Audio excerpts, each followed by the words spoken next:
a terminar la serie de cocina de autor y yo le titulé ¿Qué receta sigues tú?, ¿no?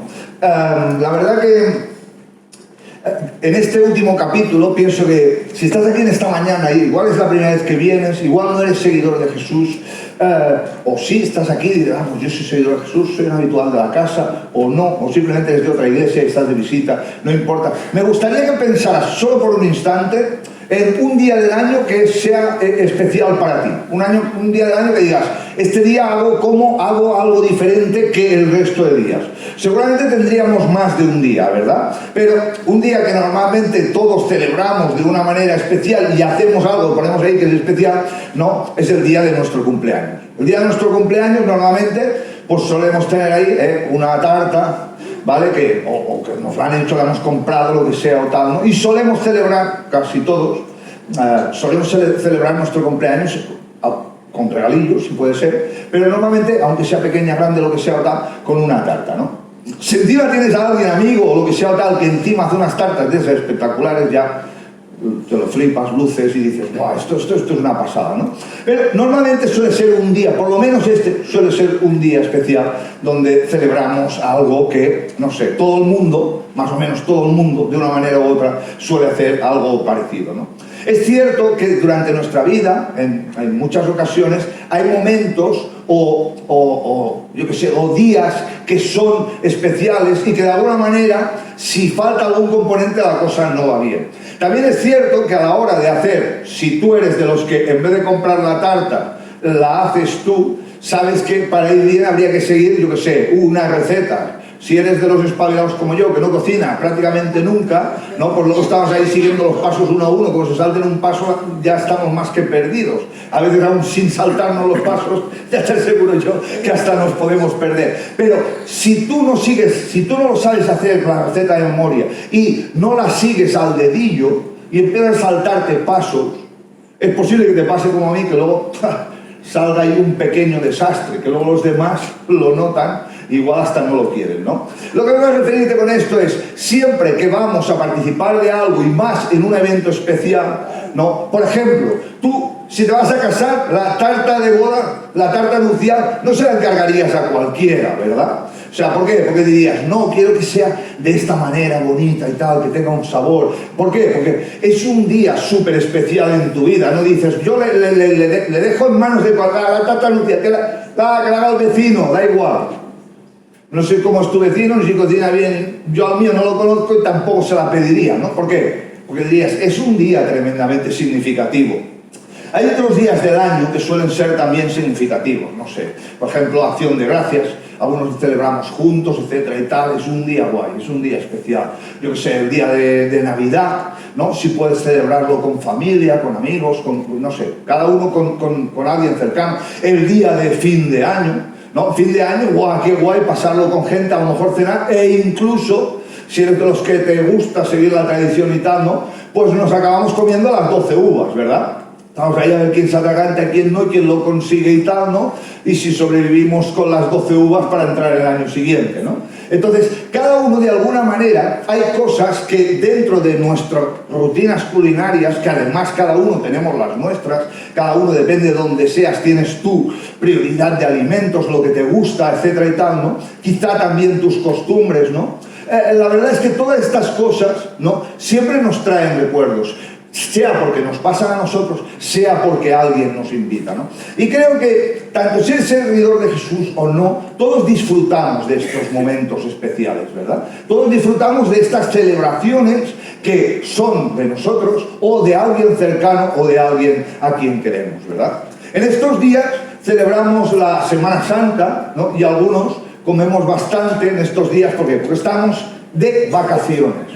Porque estos días de Semana Santa normalmente la mayoría, no sé tú, pero la mayoría de las personas lo cogen como, ¡buah! Son unos días que tenemos de vacaciones, unos días en los que vamos a disfrutar, en los que quizá vamos a salir. Todos los que estáis por ahí estos días, un fuerte abrazo, un saludillo, sea en el camping, en el hotel o donde estéis. La verdad que esperamos que lo estéis pasando muy, muy bien. Pero es verdad, son unos días que, no sé, ¿no? Cada uno aprovecha, dentro de las vacaciones que tenemos durante el año, cada uno aprovecha, ¿no? Hay algunos que incluso en estos días se acercan a ver eventos especiales, porque como bien decía Marga, hoy se celebra, nosotros lo podemos celebrar cada día, pero hoy a nivel mundial se celebra eventos especiales, ¿no? Hay gente que incluso se acerca a ver, por ejemplo, la pasión de Esparraguera o de Olesa o de cualquier sitio. No sé si alguna vez habéis ido a verlo o no. La verdad es que es espectacular. Es algo que es genial de verlo, ¿no? Y lo cierto es que es un momento, ¿no? Que es lo que decimos, ¿no? Muchas veces hay, no sé, ¿no? Tú miras el calendario, hay un montón de días que son significativos, se les ha puesto una etiqueta, hoy es el día de tal y cual, ¿no? Hoy es un día significativo, ¿no? Porque se celebra la resurrección de Jesús, ¿no? Pero si nos vamos a la antigüedad, en estos días que estamos viviendo de Semana Santa, ¿no? Lo que se celebraba en la antigüedad era lo que se llamaba la Pascua, ¿no? En el Antiguo Testamento, o sea, la primera parte de la Biblia, antes de que Jesús naciera, en la primera parte de la Biblia se nos habla de qué era la Pascua y qué se celebraba en la Pascua, ¿verdad? Dice que la palabra Pascua significa pasar por alto o encima y figuradamente preservar o mostrar misericordia. Y quizá para nosotros esto, que a lo mejor tampoco tiene un significado más allá, ¿no? Bueno, pues Pascua, pasar por alto o pasar por encima. Hay una gente para lo que el hecho de recordar la Pascua era tremendamente definitivo en sus vidas. Eso era el pueblo de Israel, porque el pueblo de Israel vivía oprimido, vivían esclavos de una nación que era Egipto, ¿no? Ellos estaban allí y lo que recordaban cuando celebraban la Pascua es que Dios les había librado de esa esclavitud.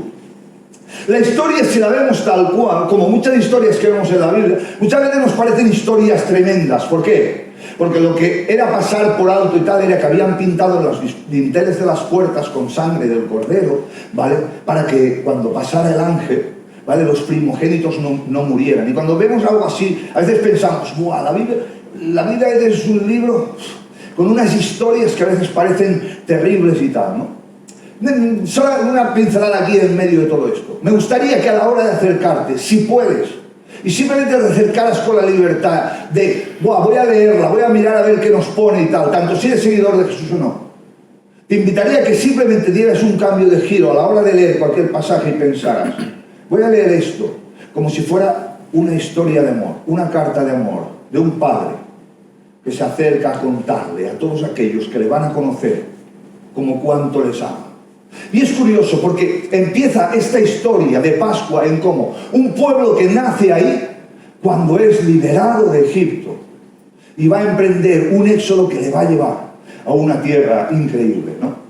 Lo cierto es que la Pascua, ya viniendo a los tiempos de Jesús, ¿vale?, la Pascua se celebraba normalmente siempre dentro de Jerusalén. Jerusalén era una ciudad con una cantidad de habitantes y cuando se celebraba la Pascua no cabía nadie. Se cuenta que incluso la gente la celebraba en los tejados, en los patios, fuera. Se ve que tenían que ampliar como un trozo de la ciudad para decir, toda esta parte corresponde también a Jerusalén para que la gente pudiera disfrutar de este hecho, ¿no?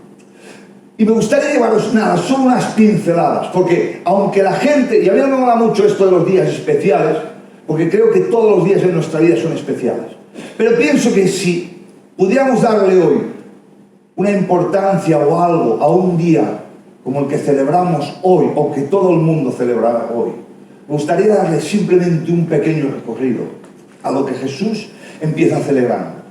Mira, y nos dice cómo va a celebrar Jesús la Pascua. Y dice, llegó el día de los panes sin levadura, en el cual era necesario sacrificar el cordero de la Pascua. Y en Lucas, ¿vale?, este evangelista que trae buenas noticias acerca de Jesús, lo que acaba transmitiendo Lucas a la gente, para dejar escrito y que la gente sepa, son buenas noticias acerca de Jesús, nos empieza hablando cómo Jesús mismo va a estar celebrando esa Pascua, que recordaba cómo el pueblo había sido librado y había empezado a vivir una vida lejos de la esclavitud. Dice que Jesús está con sus discípulos, están allí preparando el cómo van a celebrar la Pascua, ¿no? Y cuando ocurre todo esto, para nosotros lo que luego nos queda transmitido por el día en sí que representa, es lo que luego todos conocemos como la Santa Cena. Y en la Santa Cena, para todos aquellos que la celebramos, para todos aquellos que la recordamos, sabemos que hay dos componentes especiales, ¿verdad? Jesús nos va a dejar dos símbolos, ¿no?, que simplemente parecen muy sencillos. Pero vamos a ver un poco cómo era la historia. Jesús les dice a los discípulos: cuánto he deseado comer con vosotros esta Pascua. Y fijaros en esta frase: antes de que padezca. Jesús, el Mesías, el que viene a liberar de nuevo al pueblo que en este caso está oprimido por Roma, ¿vale? Al que todo el mundo espera de que, Jesús nos va a librar, vamos a volver a estar otra vez libres, esto lo vamos a petar porque nos vamos a liberar de los romanos, Jesús vendrá con poder, etcétera y tal.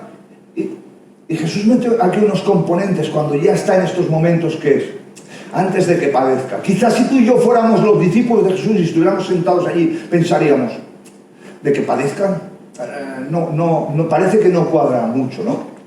Porque os digo que no la comeré más hasta que se cumpla en el reino de Dios. Y a continuación, en esa cena, había todos unos rituales de la cena, pero no os lo voy a contar, de cuánto tomaba la copa, etc. Vamos a hacer un poco más simple, pero dice que y tomó el pan y dio gracias y lo partió, y le estoy diciendo: esto es mi cuerpo que por vosotros es dado. Haced esto en memoria de mí. Yo no sé si en ese momento cómo cogerían los discípulos todo esto que Jesús les estaba transmitiendo. Supongo que para ellos sería difícil. Nosotros, como estamos en el futuro de ese pasado y lo miramos desde lo lejos, podemos observar esa historia como si le pasara a otro, porque en realidad les pasa a otros. Podemos observarlo desde la lejanía y ver todo lo que allí estaba ocurriendo. Hoy nosotros simplemente celebramos esos símbolos, pero ellos, de alguna manera, en ese momento están recibiendo un mensaje que probablemente para sus corazones era contradictorio. Esto es mi cuerpo que por vosotros es dado, haced esto en memoria de mí. De igual manera, después de haber cenado, dice que tomó la copa diciendo: esta copa es el nuevo pacto en mi sangre, el nuevo pacto en mi sangre que por vosotros se derrama. Y no sé cómo tú y yo cogeríamos esta expectativa si hubiéramos ido a una cena en la cual parece que venimos de ser victoriosos, en la cual parece que las cosas funcionan bien, en la cual tenemos unas aspiraciones, en la cual vemos una libertad próxima. Y nuestro líder nos está hablando de: voy a padecer, recordadme, mi cuerpo, mi sangre. Quizás no es ese el mensaje de victoria que cualquiera hubiéramos esperado. Quizás hubiéramos esperado algo diferente. Y cuando vemos el desenlace de la historia, desde la lejanía, viendo lo que pasó, el cómo se desarrolla de una manera tan dolorosa, tan triste, tan traumática sobre la persona de Jesús, lo que pasa en los siguientes días, es tremendo, ¿verdad? Porque incluso en esta misma cena a Jesús lo que le pasa es que Judas, uno de los 12, le iba a entregar. Mismo Jesús lo anuncia y nos dice también, siguiendo, no todos los textos, pero siguiendo un poco la historia, es que Jesús, uno de los 12, iba al frente de los que le iban a prender y se acercó a Jesús para besarle. Entonces Jesús le dijo: Judas, ¿con un beso entregas al Hijo del Hombre? Muchas veces cuando vamos caminando por la vida siempre tenemos personas que nos rodean, ¿verdad? Siempre tenemos personas que son cercanas a nosotros, algunos que tenemos más relación que otros. Imagínate que vivieras 3 años casi permanentemente con una persona, que hay un día, en el momento probablemente más delicado de tu vida, que ha decidido traicionarte para venderte, para que otros te cojan y acaben con tu vida. No sé, cuando vemos todo esto desde la lejanía, yo pienso, vivir esa experiencia por parte de Jesús, de derrota y abandono de los suyos. Es más, todos los suyos le abandonaron, incluso si pensamos en Pedro. Aquellos que conocéis y habéis seguido un poco todo lo que habla en los evangelios de cómo eran sus discípulos, cómo era Jesús. Igual si no conoces la historia, simplemente por ponerte algo en situación. Pedro era el típico entusiasta, el que vamos a hacer algo, el que sale siempre primero, el voluntario, el que va a todos lados, el que se ofrece. Parece el burro aquel del Rebeco, ¿os acordáis? Siempre está saltando para que no, yo voy yo. Y este Pedro, en el momento más delicado, en el momento más traumático de la vida, al igual que los demás, acaba negándolo 3 veces, que es lo que Jesús le había dicho que pasaría. Y nos dice, y enseguida, después de haberle negado, mientras él todavía hablaba, el gallo cantó. Entonces, vuelto el Señor, miró a Pedro, y Pedro se acordó de la palabra del Señor que le había dicho, antes de que el gallo cante, me negarás 3 veces. Dice que Pedro, saliendo fuera, lloró amargamente. Durante mucho tiempo siempre había pensado, bueno, Pedro, tío, ya te vale, tío. Tú habías estado 3 años, habías visto todo lo que había hecho, los milagros, las cosas, cómo había cuidado. Entonces ahí el emprendedor, el fuerte y tal. Te acabas viendo llorando solo, fuera. Después de haber dejado solo a Jesús en un momento tan traumático. Hoy echando la vista atrás, me doy cuenta de que muchas veces yo también me he sentido como Pedro, llorando solo, fuera, apartado, descubriendo que quizá la distancia que había puesto con este Jesús era más grande de lo que a veces me parecía. Dice la historia que los fariseos, los saduceos y demás miembros considerados los buenos, los de la ley, los que cumplen las normas, los que tenían que haber sabido que este Mesías vendría, un Mesías en el cual, para los que conocéis un poco la historia del Antiguo Testamento, ya en Isaías se mencionaba el cómo, y precisamente no parecía un triunfo, ¿verdad? Lo que le pasa es que una vez prendido, una vez Judas le ha entregado, nos encontramos a este Jesús delante de ahí, de Pilato. Y Pilato, que es el tío, está ahí, el gobernador, está allí y dice, ¡guau! A los principales sacerdotes y a la gente, después de interrogarle, después de que Jesús ya haya empezado a sufrir todo tipo de golpes, etcétera y tal, ningún delito hallo en este hombre. No encuentro que este tipo sea culpable de nada. Os resumo la historia, porque luego de Pilato a Herodes, de Herodes vuelve a Pilato. Nadie está queriendo tomar una decisión en base a eso. Y todos de alguna manera se ven presionados. ¿Por qué? Porque más toda la multitud dio voces a una diciendo, fuera con este y suéltanos a Barrabás. Y si no conoces la historia, ¿qué significa esto? Al final Pilato había encontrado una salida. No veo que este hombre sea culpable. Lo que voy a hacer es siempre solemos, hay uno de los presos a los que solemos, ¡buah! Este queda libre, tío. Este se libró. Este lo podemos soltar. Siempre lo hacían, era como una medida de gracia. Entonces él piensa, soltaremos a Jesús. ¿Por qué? Porque este tío no parece culpable de nada. En cambio la multitud le está achuchando ahí. No, suéltanos a Barrabás. Barrabás era un tío peligroso, era un tío que había hecho ahí las 1001, era un tío que probablemente, si viéramos su historia con toda facilidad y sin ser expertos en leyes ni nada, podríamos decir, este tío merecía la condena. Y mientras asistimos a esta historia, la gente sigue presionando, diciéndole, crucifícale. Y hoy quizá lo vemos desde aquí. Y yo pienso, imagínate, Jerusalén lleno, Pilato en el juicio. ¿Te imaginas Jesús escuchando a la multitud gritando? No, tío, crucifícale a este, crucifícale. Acaba con él, con este Jesús. Dice que entonces Pilato sentenció que se hiciese lo que ellos estaban pidiendo. Y le soltó a Barrabás, que había sido echado en la cárcel, solo por señas, por sedición y homicidio. Ahí es nada. A quien habían pedido que soltara. Y entregó a Jesús a la voluntad de ellos. Y es tremendo, ¿no? Porque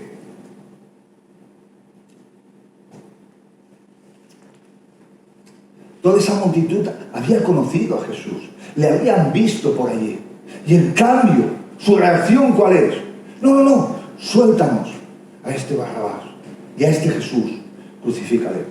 Dice que cuando llegaron al lugar de la calavera, le crucificaron allí y a los malhechores, uno a su derecha y otro a su izquierda. Y nos encontramos a Jesús, después de haber sufrido un montón de humillaciones, un montón de castigo físico, un montón de abandono, de soledad, de silencio, de apartarse de los suyos, rodeado de gente que está deseando verle morir. Y se cumple lo que ellos querían. ¿Por qué? Porque cuando era la hora sexta, hubo tinieblas sobre toda la tierra hasta la hora novena. Y el sol se oscureció. Y el velo del templo se rasgó por la mitad. Entonces Jesús, clamando a gran voz, dijo: Padre, en tus manos encomiendo mi espíritu. Y habiendo dicho esto, expiró. Y es tremendo porque, cuando vamos siguiendo toda la historia de todos los milagros, de todas las cosas que había hecho Jesús, de cómo Él había interactuado con la gente del pueblo, cómo habían salido a escucharle, a ver lo que decía, a ver qué grandes maravillas estaba haciendo. Toda esa gente está asistiendo a un Jesús que acaba muriendo en esa cruz. Dice que había un varón llamado José de Arimatea, que fue a Pilato y pidió el cuerpo de Jesús, y quitándolo de la cruz, lo envolvió en una sábana y lo puso en un sepulcro abierto en una peña, en el cual aún no se había puesto a nadie. Y parece que esta historia, que ya va llegando a su fin, esta historia que nosotros la vivimos desde una distancia tan tremenda, no puedo imaginar cómo sería el bullicio aquellos días en Jerusalén, lo que la gente diría. Al final ese Jesús estaba muerto, ya estaba enterrado en ese sepulcro, pusieron los guardias. Esta historia parece que se estaba finiquitando y acabando. Dice que pasados los días, muy de mañana, vinieron al sepulcro unas mujeres trayendo las especies aromáticas que habían preparado y algunas otras mujeres con ellas. Y hallando removida la piedra del sepulcro y entrando, no hallaron el cuerpo del Señor Jesús. Es curioso porque seguramente, no sé cuál sería su reacción, probablemente algunos podrían incluso pensar, de alguna manera Él ya nos lo había anunciado. Después de 3 días, cuando este templo sea destruido, yo lo volveré a reconstruir. Quizás el lenguaje que a veces usaba, a lo mejor no era un lenguaje demasiado cercano, demasiado entendible. Quizás aquellos que habían puesto esa esperanza en vamos a derrotar al enemigo, lo que estaban viendo era: estamos siendo derrotados una vez más. Pero ellas se encuentran en el sepulcro vacío. Dice: y aconteció que estando ellas perplejas por esto, he aquí se pararon junto a ellas 2 varones con vestiduras resplandecientes, y como tuvieron temor y bajaron el rostro a tierra, les dijeron los varones a ellas: ¿por qué buscáis entre los muertos al que vive? No está aquí, sino que ha resucitado. Tremendo, ¿verdad? Estas mujeres encuentran allí 2 varones que les están diciendo: ojo, cuidado, porque la historia no ha terminado. El Jesús al que venís a buscar ha resucitado. Ellas eran María Magdalena y Juana y María, madre de Jacobo, y las demás estaban con ellas. Era un grupo de mujeres. Es curioso este aspecto, ¿verdad? Estamos hablando de una época, además, en que la mujer, igual que los niños, tenían un valor muy bajo en esa sociedad.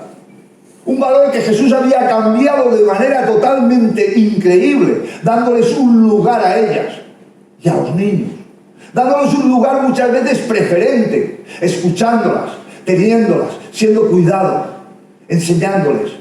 Algunas de ellas eran las primeras que habían comunicado unas buenas noticias, una esperanza. Mujeres que quizás algunos hubieran preferido que no fueran las elegidas, pero Jesús les había puesto en valor, y ellas son las primeras que llegan a ese sepulcro para descubrir que estaba vacío. Y ellas fueron y contaron esto a los apóstoles. Mas a ellos, y escucha esto, más a ellos, les parecían locura las palabras de ellas. Y no las creían. No las creían. Dice, pero levantándose Pedro, una vez más, impetuoso, corrió al sepulcro y cuando miró dentro, vio los lienzos solos y se fue a casa maravillándose de lo que había sucedido.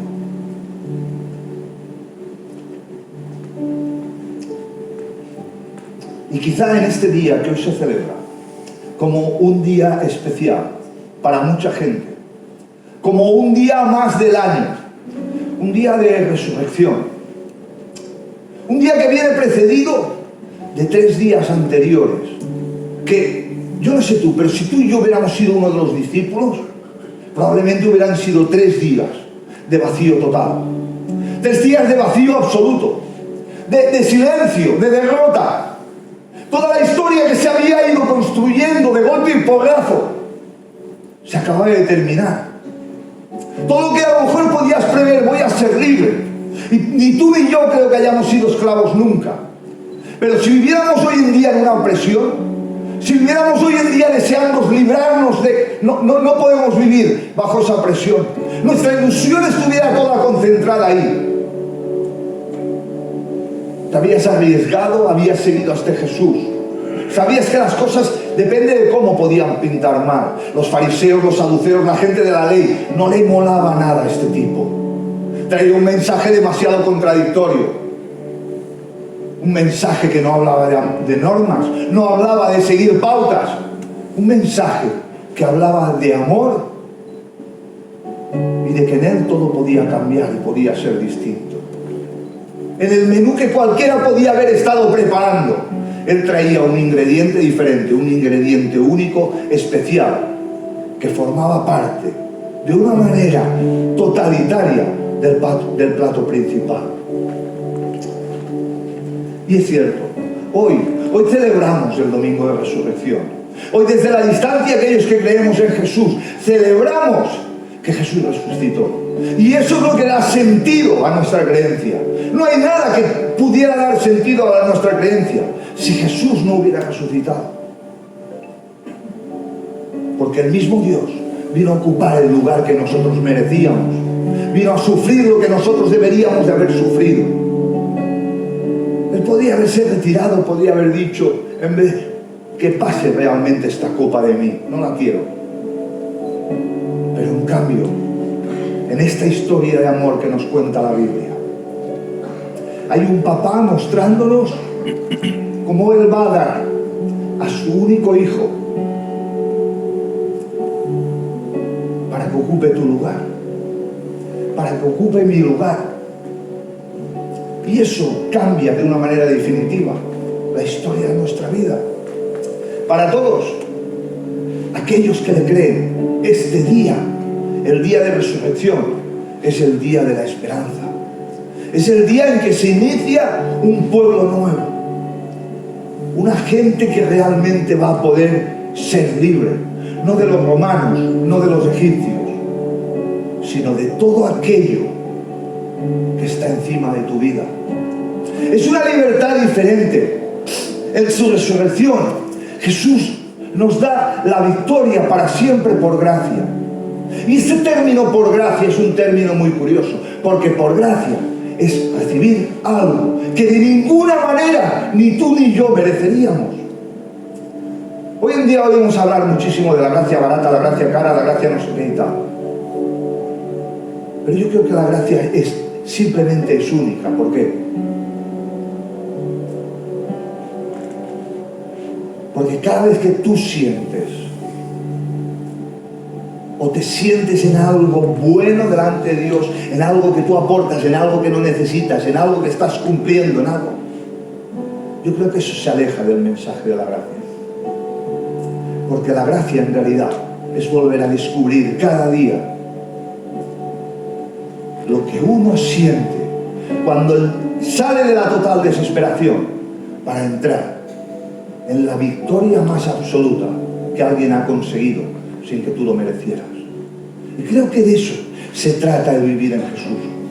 No creo que se trate tanto muchas veces de seguir pautas, normas y vamos a hacer cosas buenas. Se trata de acércate a Jesús para estar cerca de su corazón y verás cómo toda tu vida cambia. Es lo que Él consiguió a nuestro favor. ¿Por qué? Consiguió algo que nosotros no podíamos conseguir. Venció a la muerte y venció al pecado. Y en Él nos dio esa libertad absoluta. Déjame decirte, hoy si tuvieras que pensar qué te atormenta, qué te hace sufrir, qué te hace dudar, qué te hace sentir culpa, tristeza o llanto, ¿qué son esas cosas que están en tu vida que te privan de la libertad de ser feliz? ¿Qué cosas hay que vives? De familia, de amigos, de historias, de faena, de lo que sea, económicas, de cosas que traes de tu pasado, de culpas. La desolación, la separación, la culpa, la soledad, el abandono, el abuso, todo aquello que hayas podido vivir. Déjame decirte algo.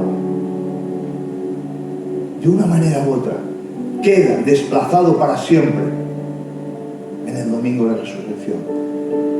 Porque Jesús vino para poder librarte de todo eso. Jesús vino para poder darte algo totalmente distinto. Una libertad que no abarca aquello que tú vives, sino una libertad que abarca todo aquello que tú entregas en sus manos.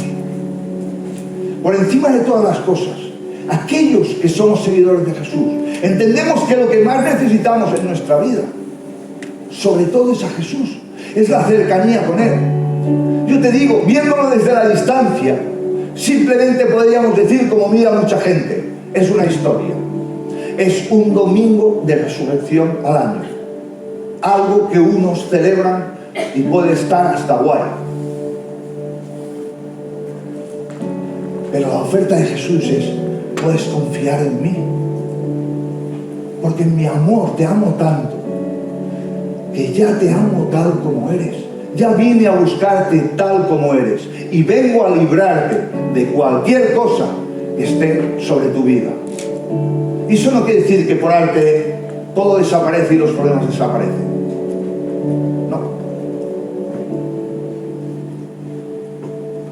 Pero lo que sí cambió es que nunca más vas a caminar solo. Es que tienes una esperanza eterna. Es que Él ya venció por ti. Es que no se trata de lo que tú haces. Es que se trata todo y absolutamente todo de lo que Él hizo. Y acogernos a esta gracia es lo que cambia la vida y nos hace portadores del mejor mensaje que hay, que es un mensaje que no se trata de nosotros, es un mensaje que se trata de que todos aquellos que se acercan a Jesús, su vida es transformada para siempre, con errores, con historias, con lo que sea. Déjame para terminar simplemente preguntarte, ¿qué receta es la que quieres tú en tu vida? ¿Qué receta es la que sigues? Porque si el ingrediente principal en tu vida es Jesús, vendrán cosas, vendrán problemas, vendrán altibajos, vendrán situaciones. Pero no te preocupes. Vas a poder ir viendo día a día cómo Jesús maneja todo eso. Y cómo todo eso que parecía afectarte tiene un propósito en tu vida. Un propósito que Él hizo al hacer pueblo, que pudiéramos compartir unos con otros, que pudiéramos ser de ayuda unos por otros.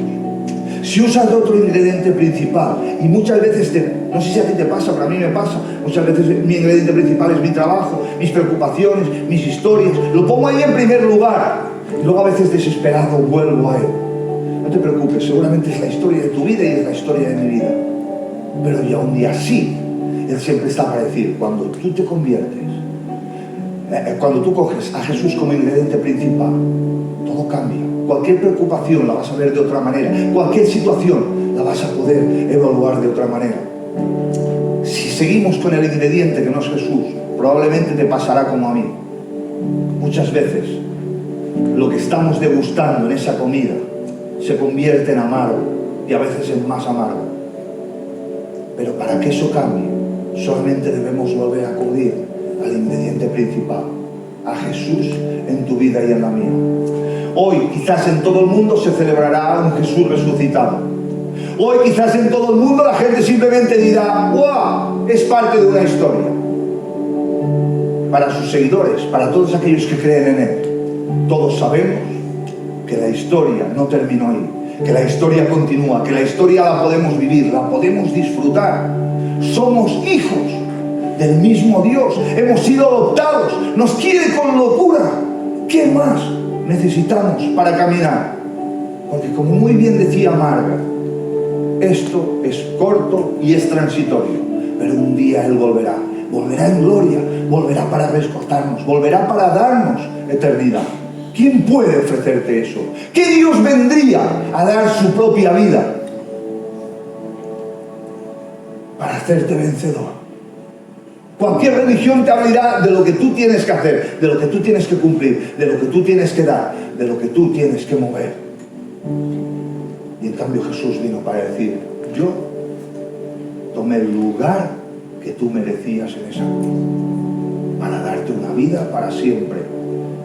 Lo que podemos hacer es disfrutarlo y anunciar a todos un mensaje de esperanza, que no es del día de resurrección, sino un mensaje que puedes vivir cada día. Y si no eres seguidor de Jesús, ¿por qué no te acercas a probar ese ingrediente principal? Quizás si pones a Jesús en tu vida y empiezas a ver que las cosas cambian, que las cosas varían, no que los problemas no se vayan. Los problemas que tienes hoy en tu vida no se van a ir, pero déjame decirte una cosa: en el momento que tú acerques tu corazón a Jesús, tu manera de tratar y gestionar esos problemas va a ser totalmente distinta.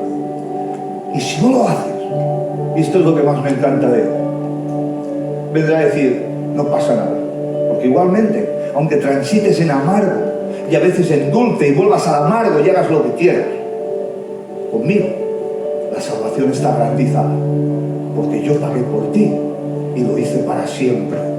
Si te acercas, muchas cosas cambiarán. Si no te acercas, quizás no hayan cosas que cambien.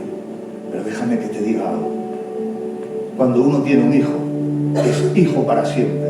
Y si tú eres seguidor de Jesús, eres hijo e hija para siempre, aciertes o te equivoques. La oportunidad es que Él dijo: cada uno de los que estáis aquí sois aquellos que van a ser la estrategia para comentar a otros que Jesús va a seguir siendo la esperanza para sus vidas.